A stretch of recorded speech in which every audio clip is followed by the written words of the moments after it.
Hello guys, and welcome to a new Star Division 2 video today by me, Vulcan.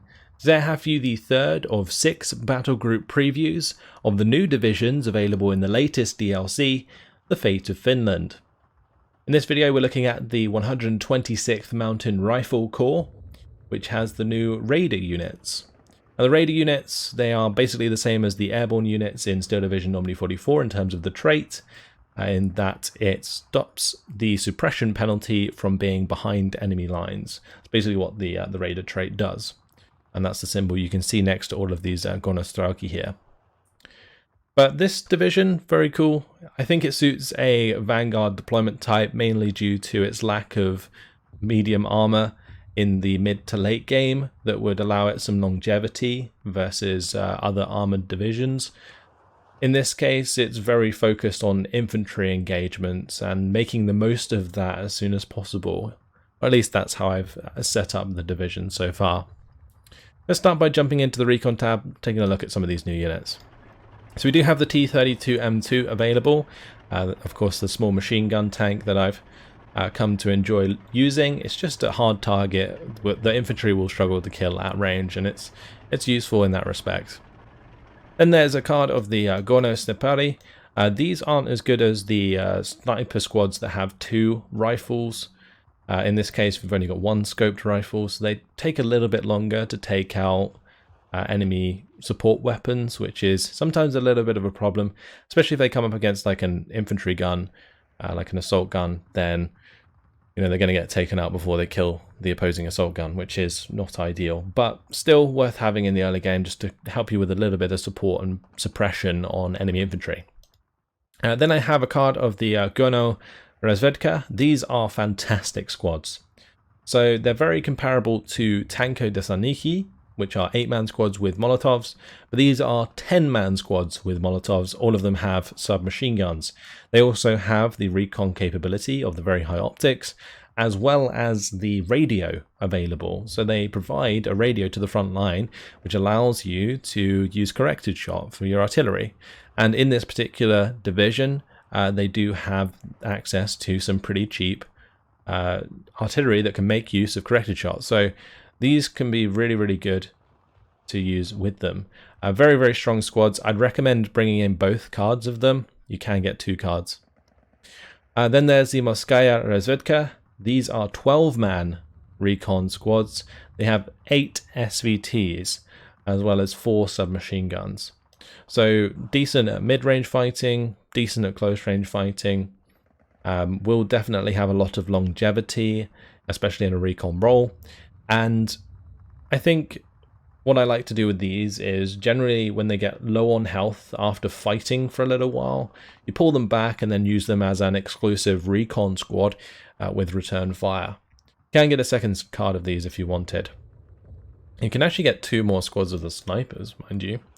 The only other one to look at in the recon tab is the Kanaya Razvedka that we've seen before, with the 9 Mosin Nagants and the 2 PPSHs. So yeah, nothing too exciting here in terms of Kanaya. We've seen them all before, and the Morskaya Razvedka certainly trump them, and they cost the same amount of points. So yeah, I don't know why you'd ever take the Kanaya Razvedka. In terms of transports, nothing too exciting going on either, only the option to bring in the motorcycle instead of the jeep for the snipers, and you're forced to bring in the Studebackers for everything else. Jumping into the infantry tab, this is where this division really shines. They have some really superb infantry. So the GORNOSTRELKOVY, these are fantastic. Back in the day, the Sapari PPSH squads, the 4-man squads, had HE grenades, and they were nerfed because it was really, really strong. Being able to contest the early objectives, or like the mid objectives, with close range infantry squads with HE was fantastic. And now it's back in the form of the GORNOSTRELKOVY. Obviously it's going to be exclusive to this division, which I think is fair because it's a very infantry focused division. But you got 6 submachine guns, you got the 3 HE, and you can also bring in the WC-52 transport, which is a 90 km/h on-road speed, which is fantastic. So that truck will get them to the front line very, very quickly indeed and allow you to contest those important areas of the map. You can get 2 cards of these GORNOSTRELKOVY, and you can equip both of them with WC-52s. Thank you for the heads up on that from the people on my stream. Moving on, we have the GORNOSTRELKOVY DP. These are 6-man squads, and they have 3 machine guns. Very, very good at locking down longer range engagements. So have these set up in heavy cover, either in a building or in like some heavy forest. You can mow down the infantry in the open. Really, really strong for that role. And they have plenty of ammo, so they can do it all day long. Really, really nice 20-point squad. And I think they accompany the GORNOSTRELKOVY in the early game very well as some of the other infantry I'll be showing you shortly. So next up, the Morskaya Pehota. These are a standard 13-man squad with a PTRD, 2 machine guns. So a pretty standard setup from what we've already seen so far in the game. And they'll do well at the sort of mid to long range with that sort of setup. And they'll be able to sort of help themselves against light vehicles with that PTRD. Then we have the Morskaya Komroti. These are the 7 strength leader squads. Really nice. You can get 3 of them in phase A. So I think that's really good. And they do have like an AT grenade if something gets too close to them. But the fact they're 7-man is nice for survivability in the early game and allows you to keep them near your infantry for an extended amount of time. Then moving into phase B, I have a squad of the normal GORNOSTRELKOVY. These are the 11-man squads. They have 6 submachine guns, 4 SVTs, and the machine gun there.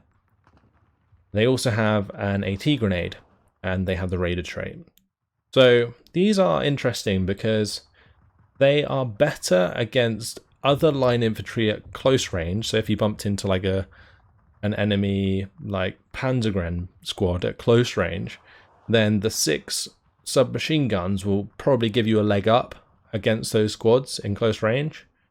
But against anything else, anything with a HE grenade, flamers, GORNOSTRELKOVY will suffer. They do have the capacity to do quite a lot of damage at sort of mid-range with the SVTs and the machine gun. So I don't know. I'm not entirely convinced about how good these are going to be, but they're nice for their cost, I believe. And in this case, I've got 8 of them in phase B with 2-star veterancy, mainly due to phase B not having as many points. So just kind of gone all out on the veterancy to make sure that availability is just about right. Anyway, moving on. Morskaya Saperi. These are fantastic squads. 12-man squads with 6 submachine guns, 6 rifles, and 3 HE grenades. And they're a 12-man squad with HE, which is nuts. Like, these are really, really good for trading against units like Pioneers on the side of the Axis, and that's what you'd primarily want to use them for. Then we've just got another card of GORNOSTRELKOVY in phase C. You can get actually 32 of these in phase C if you want. They have reasonably good availability across the board. So you can get 12 in phase A, 24 in phase B, or 32 in phase C. These GORNOSTRELKOVY here, like, I've obviously got the veterancy up, so that's fine. But I think that availability in general is there so that you can exploit more veterancy on these units, which is what I'd recommend. Other units to look at, we have the DP group, which is just a 4-man squad with 2 machine guns.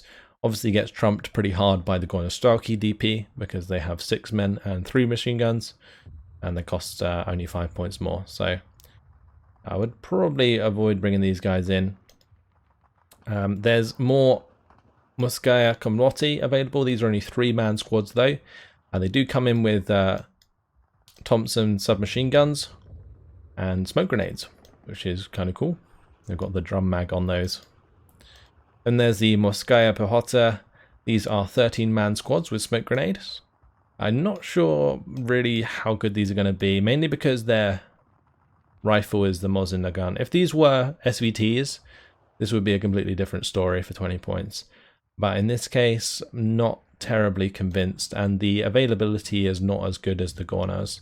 So yeah, I've kind of left them out for the time being. There is the Gorno Avtos. These are another 10-man submachine gun squad, but these guys have smoke, not Molotovs. like we saw from the recon tab. So decent at close range, but will be beaten by anything with a HE grenade or a flamer squad, but they will definitely defeat any form of line infantry, like grenadiers, panzer grenadiers, all that kind of stuff, at close range at least. There's another card of Gornos there, and then we have the GORNOSTRELKOVY, which is an 11-man squad, which is very, very nice as well. The great thing about this infantry squad is that it actually has a radio, which is something that's quite rare for Soviet leaders. So it'd be tempting for me to swap these out for the Morskaya Saperny Komroty, but I like having the extra availability in the early game. But yeah, definitely something to consider. The fact they have 7 SVT is going to make them pretty scary at the mid-range, just as a combat unit on their own. And then there's the Morskaya Avto. These guys are fantastic. They have 12 Thompson submachine guns. Look at that. Beautiful.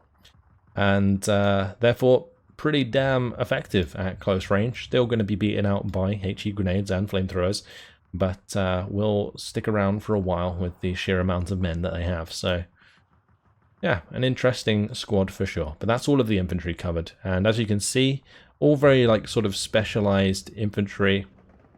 Maybe not so much with like the Morskaya Pota or the GORNOSTRELKOVY squads themselves, but there is a lot of quality infantry in here at a reasonable price. Jumping over to the tank tab, not too much to see here, but we do have access to the BT-7 on the Soviet side now. I believe these were only available in Kuluk previously, the captured BT-7s, but now you have a card of them and you can get 10 in Phase A or 14 in Phase B. So you may as well bring them in Phase A because the availability doesn't increase that much. Then there's the M3S Komroty. These are the M3 Lees. Very cool indeed. You can get a card of them on their own. You get 6 of them in Phase A and 12 of them in Phase B. I think these are really nice sort of support for the mid game once you're fighting past Phase A. So that's why I've got this card in Phase B. Meanwhile, I'll just use the BT-7 and the M3S Komroty in Phase A. Now, one thing to note about the BT-7 is it is extremely fast. It has an 85 km/h on-road speed, which matches more or less the WC-52's 90 km/h speed. And therefore, at the start of the game, get some of these BT-7s to follow up your GORNOSTRELKOVY, and you'll have yourself a little light tank that can snipe enemy transports, as well as take on light armor, which will allow your GORNOSTRELKOVYs to get into really nice positions early on. So, fantastic vehicle for opening the game because they are so damn quick on road. They're also fast off-road, 63 km/h, super, super quick BT-7s. Jumping over to the support tab, some interesting Dushka squads now available.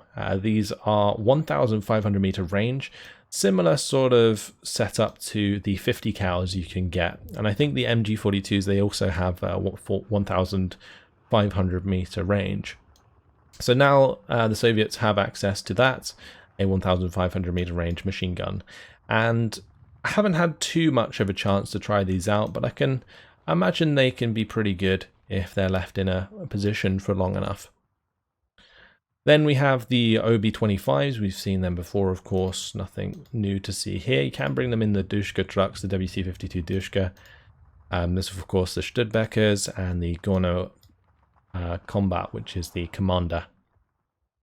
Other than that, nothing terribly new to see. Just a 2-inch mortar squad there with the new uniforms.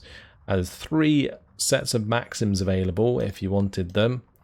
Then there's the M2 Combat and the Morskaya Combat, which is available in Phase B.